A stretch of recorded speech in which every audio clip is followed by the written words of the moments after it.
Hi, everybody. Good morning. Welcome. I'm Jake Tapper, and welcome to this week's inaugural Google Plus Hangout for a discussion of election year politics. I'm Jake Tapper. I'm the senior White House correspondent for ABC News, and I'm speaking to you from the White House. We're in the little ABC News cubby space that they give to TV people and not to newspaper people. Today we'll be addressing questions from our guests in the Hangout and ones that watching this conversation have already submitted. Let me quickly introduce the guests that we have. Joining us from Austin, Texas, is ABC News political analyst Matthew Dowd. Hi, Matt. Hey, Jake. Good to see you. Good to see you. How's the weather in Texas today? It's perfect in God's country. Yeah, I was in where was I? Fort Worth the other day, and it is gorgeous. Yeah, it's gorgeous time of year. I'm also joined by three special guests. They're political junkies at heart, and this week fans, of course. First, we have Bill Lewis from Collinsville, Illinois. He's a purchasing agent for a recycling company and a political science student. Hi, Bill. Good morning. How are you? I'm doing well, and yourself? I'm good. Are you excited? I'm very excited. Excited to be Google Plus hanging out? I am. Okay, cool. Next is Emily Kuhn from Washington, D.C. She works in public affairs. Good morning, Emily. How are you? Good morning. How are you? I'm good. You're one of my Twitter followers. I am one of the many. But you're one whose name I recognize. Oh, thank you. That means a lot. And last but certainly not least is Jenny Sue Kakasulov. I pronounced that correctly, right? From Danville, Indiana. She's a marketing and public sector programs manager. You doing all right? I'm great. Thanks for having me. How's Danville, Indiana this time of year? I bet it's beautiful. Very beautiful. Nice. Welcome to all. So we're going to start with Bill. He has a question about former Speaker of the House and current Republican presidential candidate Newt Gingrich. Bill, take us away. Well, my question is this. Now that Rick Santorum is out of the race and Romney's status as the presumptive nominee for the Republican Party is even more solid, at what point does the Gingrich campaign accept the inevitable and get out of the race? An excellent question. Matthew, would you like to begin? I'll start with that. Well, I think saying that there's a Gingrich campaign is a stretch. As at this point in time, he has really no staff. He's bouncing checks. He has no money in the bank. I think he understands this race is over. It's many times hard, as Jake knows, for politicians to go from denial to acceptance. Newt Gingrich is one that has a very difficult time going. But I think he likes to be in the public eye. He knows he's not going to win the nomination. He's probably going to stay in this, give speeches, give talks, but he knows Mitt Romney's going to be the nominee. So it's basically done, but Newt Gingrich is going to hang around so he can give talks along the way. As Matthew knows, one of the reasons, actually the main reason that politicians drop out of presidential races is not because they realize the writing on the wall. Usually they drop out because they run out of money. And in fact, that's what Rick Santorum is saying is the reason he dropped out. He ran out of money. What's been weird about this race this year is because of these super PACs, candidates like Rick Santorum and Newt Gingrich have been able to be candidates longer than they normally would have under the old rules because they have these third-party supporters propping them up. And I think that has changed how long this process has gone on. But I agree with Matt. I think he understands that he's not going to be the nominee, and he is continuing to campaign because, it's not a bad thing for him to be doing because he's having a good time, and, he's getting he's not a lot of attention, but he's getting attention. Fair enough? Absolutely. Okay, cool. So, Emily, I think you have the next one, and your question is about the U.S. Supreme Court. Yes. So my question is, if the Supreme Court rules that all or a portion of Obamacare is unconstitutional, are there any positives that President Obama could get out of that decision? Or no matter how they try and swing it, is that going to be just a serious blow to his re-election campaign? I'll start with this one. I think that if the individual mandate specifically or the legislation in its entirety all are ruled unconstitutional by the U.S. Supreme Court, I think you'll see the Democratic Party try to use that as a motivator to get out the base. And I think that will be the way that they try to turn the lemons into lemonade. But I think it's tough to make the argument that's what they want to happen, or that they would, that it's anything other than an attempt to turn something bad into something that they can use to their advantage. Matt, what do you think? I agree with Jake on that. I'll just add one other thing. I think whatever happens, it's probably not going to be determinative of this election. I think, though, there's a benefit, I think, to President Obama if that happens, which is it demotivates some of the Republicans, because a huge part of the enthusiasm in the Republican Party and the Republican base has been against what they have described as Obamacare. And so if it's declared unconstitutional or thrown out, then some of that heat in this election gets lessened a bit. But I think I think when you look at this from President Obama, it's his signature piece of legislation. He doesn't want it declared unconstitutional.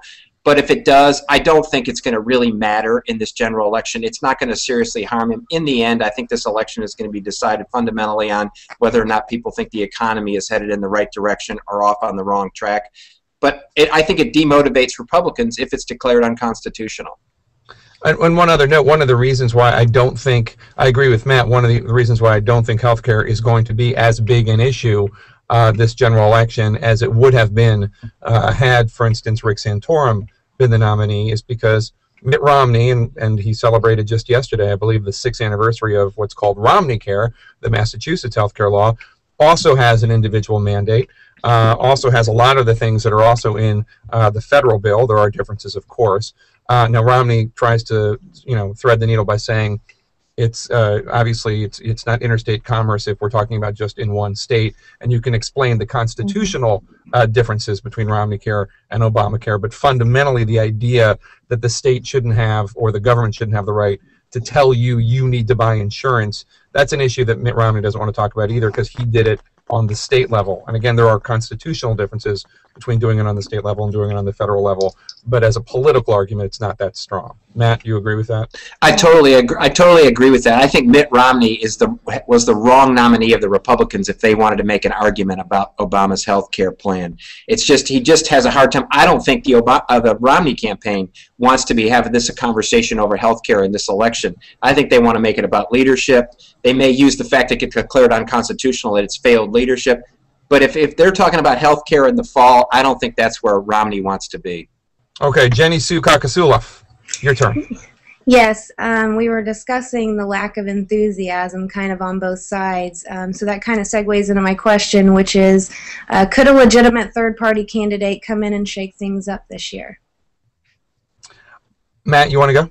I'll start with that. I think the window for that got a lot smaller for two reasons. I think it could have happened if Mitt Romney wasn't the nominee and somebody more polarizing, a Rick Santorum or somebody much further to the right than Mitt Romney, had gotten the nomination, and that there was a lot of voters out there looking for another place to go. The other thing that has happened is President Obama's approval ratings have sort of ticked up now from the low 40s to the high 40s, still in dangerous territory for him, but not in really, really problematic territory. So I think the window really for a third party had to have two things. Had to have the president in really dire straits on his approval rating, really dire straits, and it had to have a Republican nominee who was very, very, very polarizing. Because both things of those aren't happening, I think the window for a third party doesn't exist. I think somebody will run. It may be a minor candidate. It may be somebody they may peel off 1%, 2%, 3%, 4%, which in a close election could matter depending on where they come from.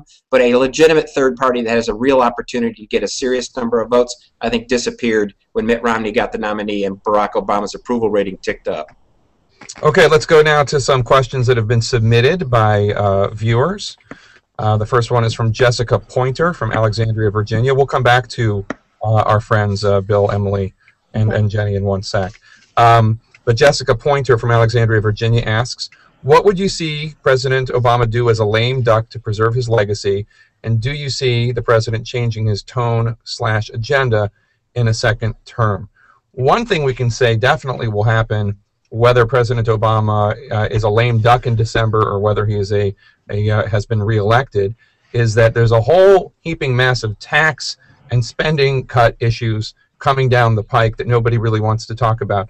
But the so-called Bush tax cuts, all of them, not just on the wealthy, but all of them, all $4 trillion on every income tax paying American, are set to expire at the end of 2012. And also, as part of that spending cut deal that was arranged last year, there are, I think it's $1.2 trillion in cuts that are hanging over Congress's head, since that super committee was never able to come up with $1.2 trillion in cuts. So those would be rather draconian measures taken out on the domestic and defense budgets. So those are big issues that will have to be tackled in December, and which will definitely ruin my Thanksgiving and Christmas vacation unless Congress gets its act together.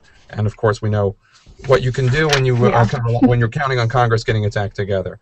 Our next question comes from Catherine, I believe it's Leduc, but maybe it's Leduc, of Michigan, Escanaba, Michigan. She asks, we have a 24/7 news cycle. How is the resulting echo chamber affecting how the candidates campaign? Matt, you want to handle that one?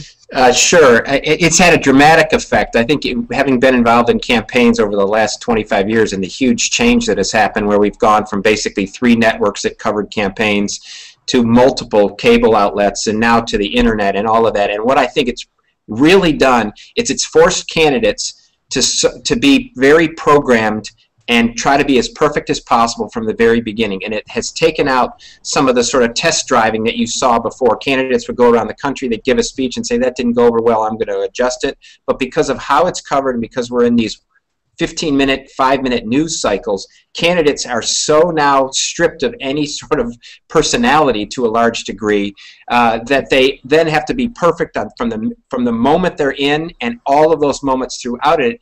And for me, it's kind of taken away some of the fun of the politics, because you sort of feel like you got these more machine candidates now that seem like they have to perform in every possible way. So I think we've lost that. And I also think now we have a huge number of citizen journalists. And citizen journalists now out there can now engage in the political process and actually affect these races much more than they have before. What happened in a Virginia Senate race, when somebody got taped a thing on YouTube, caught a word, it got up there and basically could have been determinative or was determinative of the election out there. And so I think that's a huge change. It used to be there was a few journalists that you had to worry about, but now you have to worry about the citizenry who can go and do anything below to YouTube and affect the political race. Okay, let's go back to our Google Plus hangers outers. We'll start with Jenny Sue Kakasula. If you have a question about the Veep stakes. Yes, I wondered if who does Romney need on the ticket for vice president? Is there a specific demographic that might help him out more than another?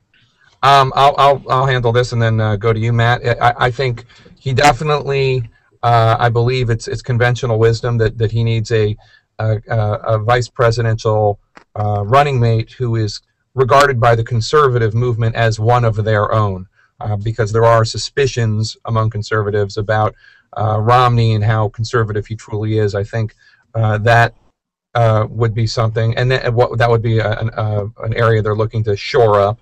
And then I think also you can't dismiss the fact that with all this debate over the war for women's votes and the fact that women in the electorate are going to be so pivotal in this election year. Barack Obama now leading by double digits over Romney among women voters, and the reason you have these eruptions with Hillary Rosen and Sandra Fluke and all the rest is because of how pivotal women voters are going to be. I think a woman running mate would be strong, obviously depending upon who it is.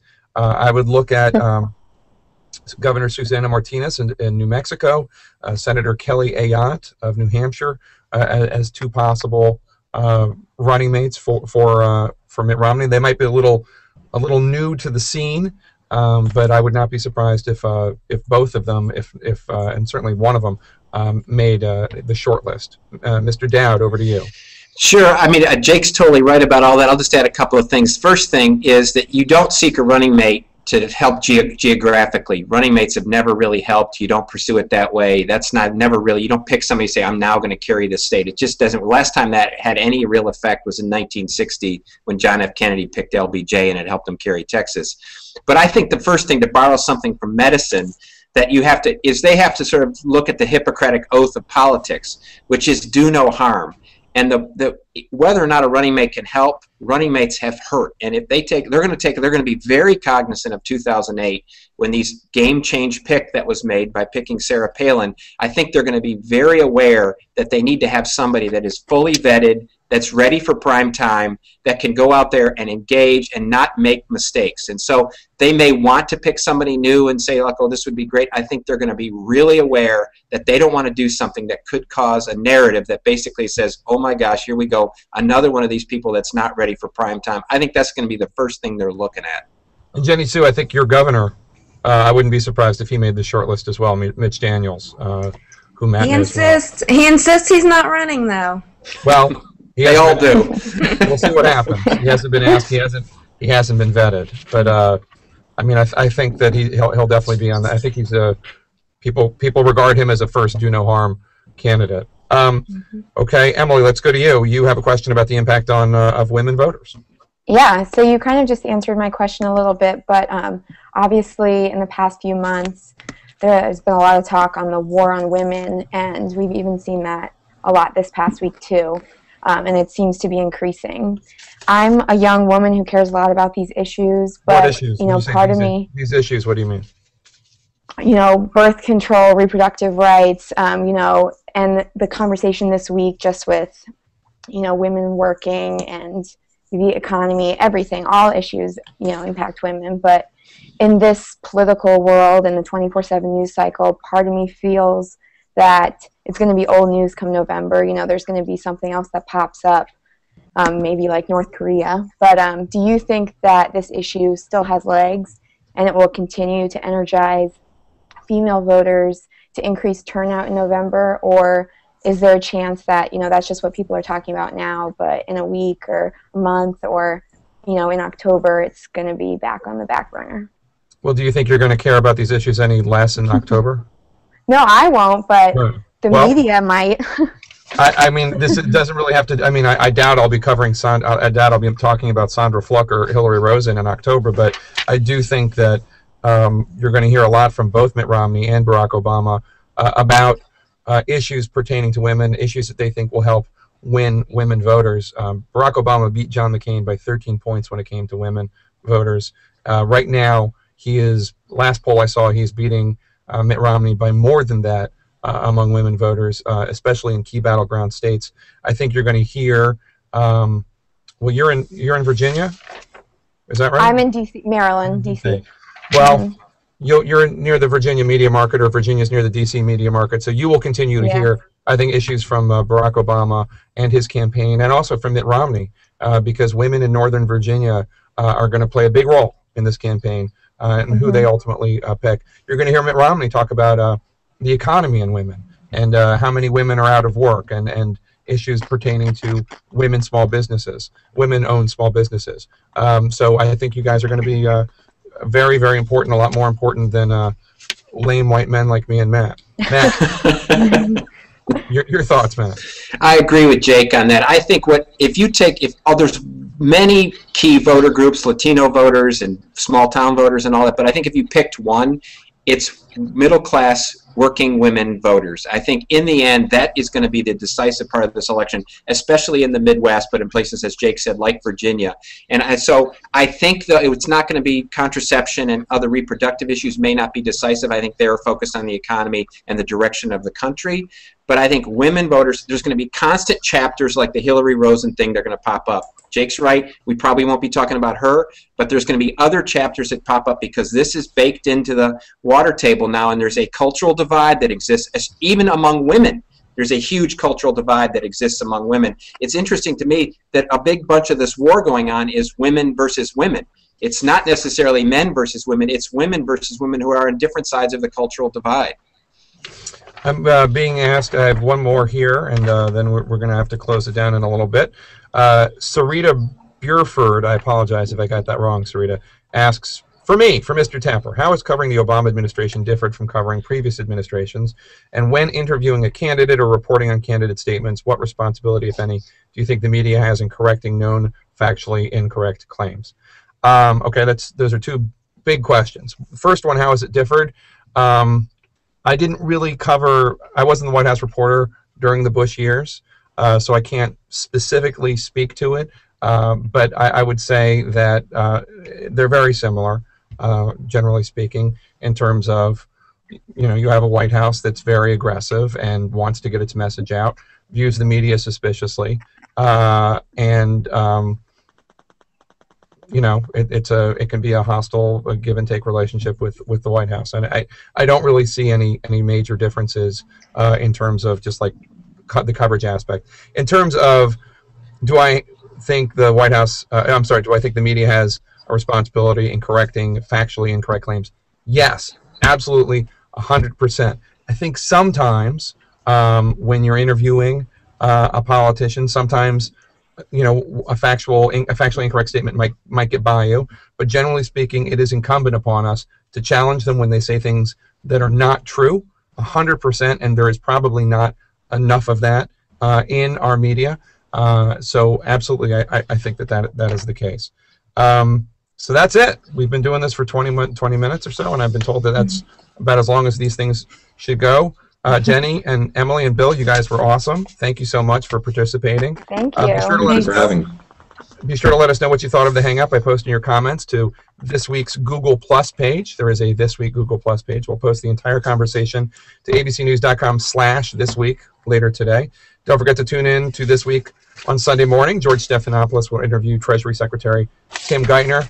Thank you so much, everybody. Have a great weekend. See you later. Talk to you later, Matt. Thanks, Jake.